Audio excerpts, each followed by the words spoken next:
जुबैर असलम की रिपोर्ट के मुताबिक पंजाब बार कौंसिल के इंतखाबात में सरगोदा डिवीजन में शानदार कामयाबी पर फाउंडर ग्रुप तहसील बार एसोसिएशन भेरा ने अपने हामी वकला के लिए शानदार टी पार्टी का एहतमाम किया।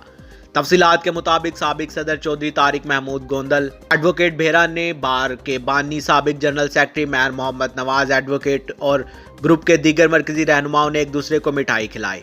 इस मौका पर चौधरी उमर फारूक गोंदल एडवोकेट साबिक नाज़म यूनियन कौंसिल चक सईदा ने अपने दीगर वकला साथियों के साथ फाउंडर ग्रुप में शमूलियत का बाकायदा ऐलान किया।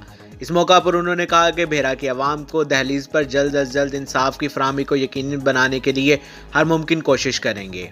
वाज़ेह रहे कि सरगोदा डिवीजन से कामयाब होने वाले मेंबरान पंजाब बार कौंसिल को फाउंडर ग्रुप के मुकम्मल हमायत हासिल थी। इनकी कामयाबी के लिए फाउंडर ग्रुप ने कलीदी किरदार अदा किया है। जिला सरगोदा से राव फजल रहमान एडवोकेट और मियाँ अब्दुल कदीर जालप एडवोकेट, मियाँ वाली से मलिक सलीम इकबाल एडवोकेट, भक्कर से मजहर हुसैन जोइया एडवोकेट और खुशाब से मलिक इब्रार जसरा एडवोकेट कामयाब हुए हैं।